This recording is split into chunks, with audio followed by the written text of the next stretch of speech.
Whatever you're doing when you listen to this podcast, unless you're driving, I want you to pause and take a moment and look around you. Think about where you are, where you're physically located, but also where you're kind of mentally located. What are you thinking about? What thoughts have been going through your mind for the past 5 minutes, 15 minutes, even the past hour?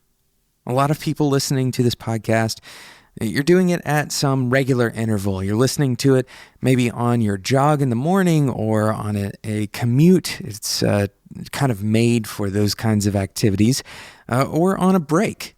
That was the original intent for this podcast. But I want you to think about this in a kind of a new way. My name is Jonathan Cottrell, and you're listening to Developer T. And my goal on this show is to help driven developers connect to their career purpose and to help them do better work so they can have a positive influence on the people around them. Now, this sounds ethereal. It sounds really kind of obvious that you want to have a positive impact on the people around you, but it starts with you. And so many of these episodes are about understanding yourself and understanding ways that you can have a positive impact on your own way of thinking so that your work improves. Not only is it important to connect to the work that you do, to find the purpose in it, to understand how it is making the lives of other people better, how it's improving the world or improving humanity or providing for someone, but also to do higher quality work so that the amount of energy that you put out is rewarded with better kind of higher rates of quality, right? And so understanding yourself is key to creating that useful engine. We've talked about that most recently on Developer T, that engine, rather than having incremental progress, building engines that create value. And you are the ultimate engine that you can work on. So I want you to take that moment to really think about where you are. And think about how you got there. What led you to find yourself wherever you are right now?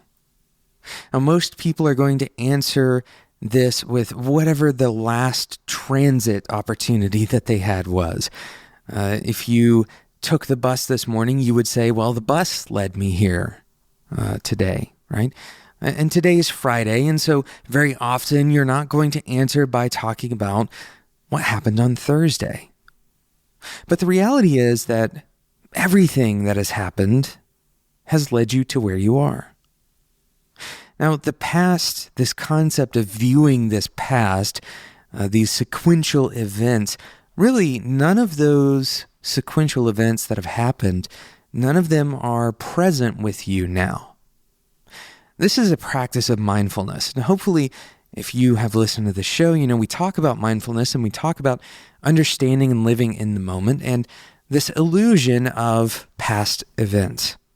It's not that things haven't happened and that you don't have experiences and that you don't have imprints in your memory of those experiences, but rather that nothing that has happened is really under your control.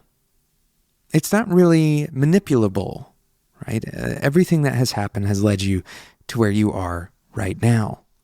And so you're thinking, well, this is a development podcast. Why are we talking about mindfulness? And why does this sound like a philosophy podcast? Well, it comes down to how you see the world and how you see every single small interaction in the world. We're going to talk about this and how it can apply directly, not abstractly, but directly to the way that you debug, the way that you write code, the way you build features. We're going to talk about that right after we talk about today's awesome sponsor, Bitrise. Today's episode is sponsored by Bitrise. Bitrise provides mobile continuous integration and delivery for your whole team with dozens of integrations for your favorite services. And it goes beyond services. We harp on this all the time when we talk about Bitrise, but I think it's so cool and it's so important to understand that Bitrise allows you to connect very low-level actions, very simple actions together as well. And these are actions that very often in tools like if this then that, you're not going to have these very simple actions, but Bitrise has them available. And the cool thing about Bitrise, most important thing for development teams, is that you can run all of the stuff that you've set up to run on Bitrise in the cloud. You can run locally as well. You just download a simple YAML file and set that up to run all the same integrations with your local environment that you run in the cloud. And what that also means is that you can take that bitrise.yaml file and drop it into Slack or wherever you communicate with your team, send it through email, and your team can also run the same configuration that you have. Of course, you can check that bitrise.yaml file into source control, so if you wanted to update it and have all of your team pull it down, you could do exactly that. Go and check it out. Bitrise has automatic platform and configuration detection, so you can go through the process of build, test, and deploy in just a few minutes. Go and check it out. They have over 170 integrations, by the way. Head over to bitrise.io, or you can use our special link, spec.fm/bitrise. Thank you again to Bitrise for sponsoring today's episode of Developer Tea.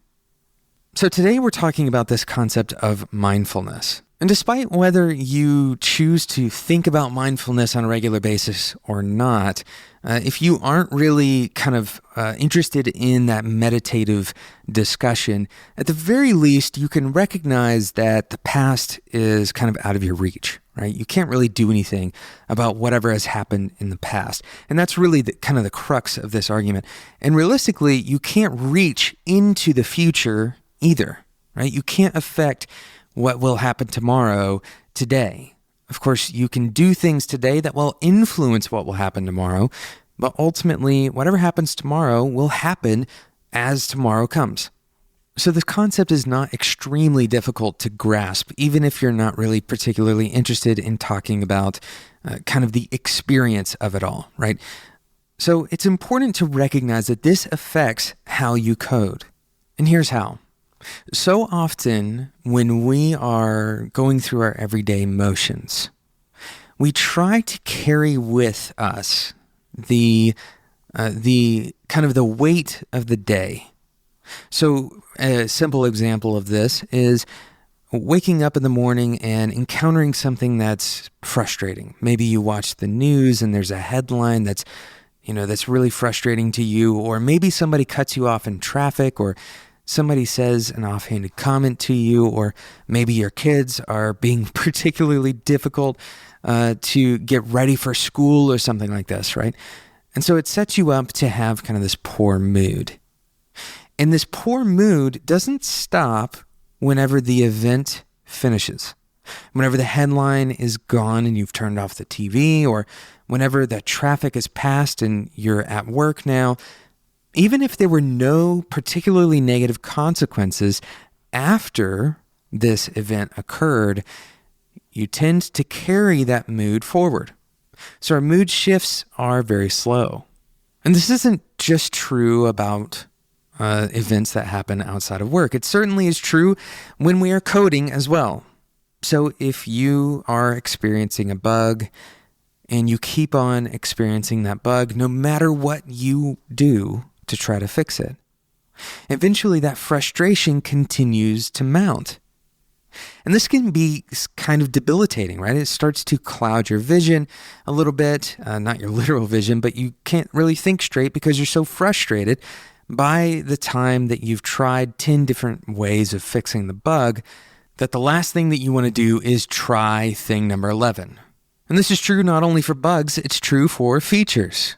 If you build a feature and that feature doesn't perform well, and then you build another feature, or you iterate on that same feature and you continuously put time and energy into things that are failing, this can take a toll on your mental energy. You're going to feel as though the next thing that you do is kind of bound for failure, that everything is kind of useless, right? And some of this is actually really important. We have to recognize that our brain is doing something really amazing. It's learning from our experiences and then trying to predict the future.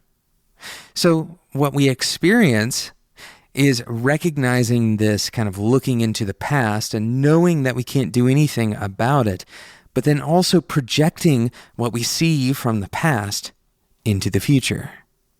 And this can be really detrimental to our mood, it can be detrimental to our work, and it can also cause us to make poor projections. So here's what I encourage you to do.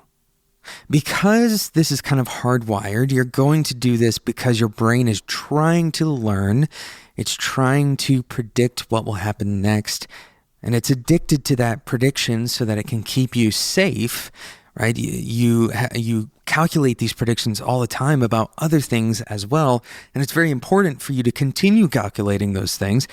So it's not like we can turn this off, right? It's a part of who we are. It's a very good part of who we are. However, sometimes our brain needs a little bit of help. And sometimes we need to intentionally think about only now. To think only about this bug in terms of my next action, not my last 10 actions. And of course, this is kind of ludicrous. If you continuously take the same action over and over, then that's not really going to work, right? That's going to continue producing the same result, and that is kind of the definition of insane. You're not really going to have any effect if you do that. So what you're doing is you're updating that state in your mind without carrying forward the kind of the weight, the baggage of having done this work on this one thing for so long. Now, I can hear many of you thinking, well, it sounds easy when you say it, but it certainly isn't easy when I'm feeling the burnout. And I encourage you to take a moment, walk away from the computer, get some water, look outside, and focus on something that brings you back to the moment. And this is a common meditation practice as well. If you have a specific thing, for example, even if you have a physical thing, let's say you keep a coin on your desk to pick up and hold for a few seconds. You can rub the ridges of the coin and really focus on how that coin feels in your hand. This is going to kind of interrupt that process of retreating out of the moment into your brain, and it's going to force you back into the moment. Another really good way to do this is to get up and do some jumping jacks. If you're a leader in your company, I encourage you to encourage the people that you lead to get up and do jumping jacks, to walk around the office and be active. Not only is this healthy for your body, but of course, being in the moment is going to be healthy for your mind as well. And being in the moment is going to produce better work. It's going to produce better code, and you're going to be much more resilient when you face the same bug again.